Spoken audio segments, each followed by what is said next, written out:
தப்பு நடக்கும் பொழுது தட்டி கடுக்காம சும்மா இருப்பனான்னு கேக்குறவர் எல்லா விஷயத்திலும் சும்மா தானே இது வரைக்கும் இருக்கிறாரு. நான் இந்திக்கு எதிரி கிடையாது, இந்தி திணிப்புக்கு முழு எதிரி. விஜய் அவர்கள் எப்பவுமே மாநாட்டுல நல்லா பேசுறாரு, ஆனா அதுக்கப்புறம் பேசுறதே இல்ல. நேத்து முக்கியமா அதிமுகவையும் தேசிய ஜனநாயக கூட்டணியும் தாக்க ஆரம்பிச்சிருக்காரு. ஏற்கனவே பிஜேபியை மட்டும்தான் கொள்கை எதிரின்னு சொல்லிட்டு இருந்தாரு. நேத்துக்கு மறைமுகமா பேர் சொல்லாம தாக்குனாலும் ஊழல் கட்சி அப்படின்னு எல்லாம் நேத்து பேசியிருக்கிறாரு. இல்ல அதுல முக்கியமா என்ன சொல்லியிருக்கிறாரு, ஊழலும் தவறும் கண் முன்னாடி நடந்தா அதை தட்டி கேட்காம நான் சும்மா இருந்துருவேனா அப்படின்னு கேட்டிருக்கிறாரு. அதுக்கு பதில் அவர் தான் சொல்லணும். ஏன்னா இது வரைக்கும் அவர் எத்தனையோ போராட்டம் ஒரு வருஷமா நடந்துட்டு இருக்கு, அதுல எந்த போராட்டத்திலையும் கலந்துக்கல. ரோட்டுல நின்று தூய்மை பணியாளர்கள் போராடினாங்க, அங்க அவர் வரல. அவ்வளவு பிரச்சனை, திருப்பரங்குன்றம் தீப பிரச்சனை ஆச்சு, அப்பவும் அவர் பேசல. கரூர்ல ஒரு பிரச்சனை நடந்த போதே அவர் 4 நாள் கழிச்சுதான் பேசினாரு. அவர் படம் இன்னைக்கு பிரச்சனையில இருக்கு, அதுக்காக தமிழ்நாட்டுல எல்லாரும் பேசுறாங்க, தலைவர்கள் பேசுறாங்க, மக்கள் பேசுறாங்க, அவர் பேசவே இல்லை.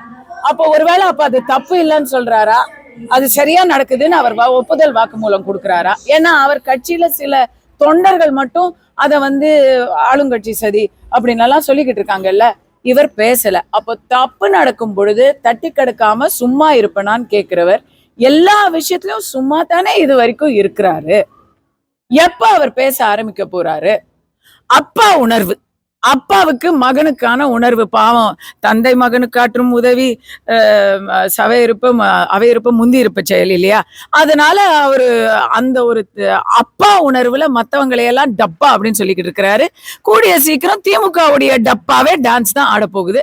அதனால இதை பத்தி பேசுறதுக்கு இன்னும் அதிகமா தேவையில்லைன்னு நினைக்கிறேன். ஸோ இந்த இந்தியை எந்த வகையிலும் நாங்க உள்ள விட மாட்டோம் அப்படின்னு சொல்றவங்க யாருன்னு பாத்தீங்கன்னா, அவங்க ஸ்கூல்ஸ் எல்லாம் நடத்துறாங்க, காலேஜஸ் எல்லாம் நடத்துறாங்க. அங்க என்ன தேர்வு? கட்டாயமா அங்க இந்தி கத்து கொடுக்கப்படுது. முதல்ல அங்க ஒழிச்சிருட்டுமே, இந்தியை எங்கேயும் விட மாட்டோம்னு சொன்னாங்கல்ல, அப்ப அவங்க நடத்துற ஸ்கூல்ல எதுக்கு அந்த இந்தியை விட்டுருக்காங்க? முதல்ல அதை எடுக்க சொல்லுங்க. எடுக்க மாட்டாங்க. அப்புறம் ஃபீஸ் எப்படி வாங்குறது? லைசன்ஸ் போனா அவங்களுடைய கடை எப்படி கட்டுறது? இன்னும் சொல்ல போனா அவங்க இந்தியா விடமாட்டோம்னு சொல்றது, அவங்க நடத்துற ஸ்கூல்ல ஃபீஸ் வாங்கி எல்லா பிள்ளைகளும் காசு கொடுத்து இந்தியா கத்துக்கணும், இலவசமா யாருக்கும் அந்த வாய்ப்பு கிடைக்கூடாதுன்னு நினைக்கிறது தான். இதையும் சொல்றேன், நான் இந்தி திணிப்புக்கு முழு எதிரி. என்னை பொறுத்த வரைக்கும் என்னுடைய அடையாளம் தமிழ்.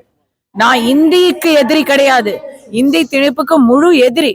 ஆனா அதே போல மொழி ஒன்ன வரக்கூடாதுன்னு சொல்றதும் ஒரு விதமான தீவிரவாதம் தான், அதுவும் ஒரு மொழி தீவிரவாதம் தான். விருப்பப்பட்டு நாங்க இன்னொரு மொழி கத்துக்கிறோம் அப்படின்னு சொன்னா அத கூடாதுன்னு சொல்றது, மக்கள் எல்லாரும் இப்படியே. இதுக்கும் அவங்க சொல்ற இன்னொரு கொள்கைக்கும் என்னங்க வித்தியாசம்? 1000 ஆண்டுகளை எங்களை படிக்க விடல, இன்னைக்கு அதனால நாங்க பழி தீக்கிறோம்னு ஒரு சமூகத்தை பத்தி சொல்றாங்கல்ல. இப்ப நீங்க இந்திய படிக்க கூடாதுன்னு சொல்றீங்க. அப்ப இதுக்கும் அதுக்கு என்ன வித்தியாசம்? அது அப்ப நீங்க சொன்னதும் போய், இப்ப நீங்க சொல்றதும் போய். இந்த முறை எதை கொண்டு வருவார்னு நினைக்கிறேன்? இல்ல, அவர் கோழி முட்டை கூட கொண்டு வந்திருக்கிறாரு இல்லையா? இந்த வாட்டி சிம்பாலிக்கா கோழி முட்டை கொண்டு வந்தாருன்னா அது ரொம்ப சரியா இருக்கும். அவங்க கூட்டணிக்கு இந்த வாட்டி ஏறக்குறைய அதுதான். இல்லைன்னா மண்ணு கொண்டு வரலாம், ஏன்னா மண்ணை தான் கவ போறாங்க.